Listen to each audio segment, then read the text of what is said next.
2024 Lok Sabha election का result आ चुका है और जिस पार्टी ने जिस हिसाब से मेहनत की थी, बीजेपी हो, कांग्रेस हो, समाजवादी पार्टी हो, तृणमूल कांग्रेस हो, सबको अपना अपना फल मिल चुका है। और डेमोक्रेसी में जिस लम्हे का इंतज़ार होता है, क्योंकि डेमोक्रेसी को बचाए रखने के लिए बहुत ज़्यादा ज़रूरी है कि कोई भी स्तंभ कुछ भी हो। हम लोग जब कानून को पढ़ते हैं या राज व्यवस्था को पढ़ते हैं, और अगर हम एक स्टूडेंट हैं या फिर हम कानून के जानकार हैं, तो इस बात को बहुत अच्छे तरह से देखते हैं कि डेमोक्रेसी कब खतरे में पड़ती है। तो डेमोक्रेसी को किसी से खतरा नहीं है। डेमोक्रेसी को अपने जो बनाया हुआ तरीका है, अपनी सरकार जो देश को चलाती है, उसी से खतरा है। कोई भी सरकार जब पूरी तरीके से ताकत के साथ और पूरी पावर के साथ आती है, तब उससे डेमोक्रेसी को ख़तरा पैदा हो जाता है। जैसे 1972 में इंदिरा गांधी जी के वक्त में हुआ, जब वो बहुत ज़्यादा ताकत में थी,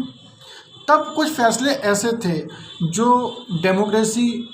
के चाहने वालों को,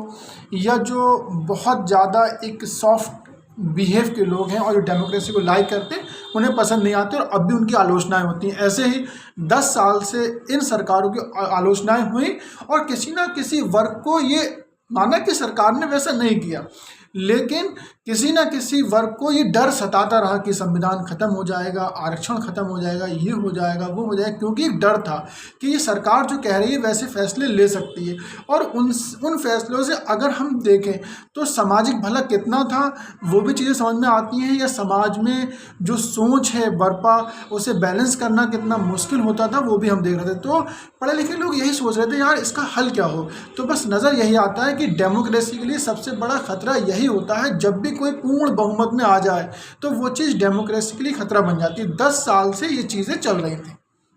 लेकिन जो पार्टी पूरी तरीके से ताकत के साथ आई उसे तो अच्छा ही लगेगा, लेकिन जो हम पढ़े लिखे लोग हैं या जो फिक्र रखते हैं डेमोक्रेसी की, वो हमेशा ये सोचते हैं कोई भी हो वो सरकार को पूर्ण बहुमत के साथ ना बनाए, उसके साथ कुछ दल ऐसे मिले रहें जो उससे थोड़ी सी अलग विचारधारा रखते हैं। क्योंकि हम सब जानते हैं, मैं या आप पूरी तरीके से अच्छे नहीं हैं, लेकिन हम जो फैसला लेते हैं वो समझते हैं हमारा फैसला दुनिया में सबसे अच्छा है और इससे दुनिया का भला होगा। लेकिन अगर हम सामने वाले के नज़रिए से देखते हैं तो वही चीज़ें हमें गलत नज़र आने लगती हैं या उनमें डर का माहौल बन जाता है। तो अब यही देखने में आया है कि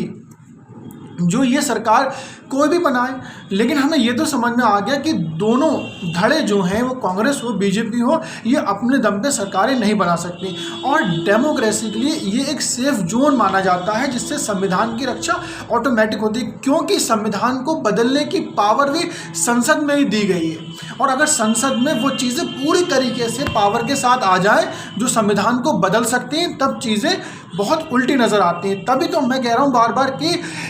डेमोक्रेसी को खतरा जो है वो संविधान के अपने बनाए हुए कानून से ही है, कि जब भी कोई चीज़ पूरी ताकत से आएगी, सारी ताकत एक ही चीज़ के हाथ में आ जाएंगे, तब डेमोक्रेसी के नुकसान है। अब 10 साल के बाद जो सरकारें बनने जा रही हैं, जो सरकार बनेगी, उससे कम से कम ये तो डर खत्म हो जाएगा कि वो संविधान को बदल पाएगी, क्योंकि संविधान को बदलने की प्रक्रिया दी गई है, लेकिन प्रक्रिया देने का मतलब ये जो संसद में जितने भी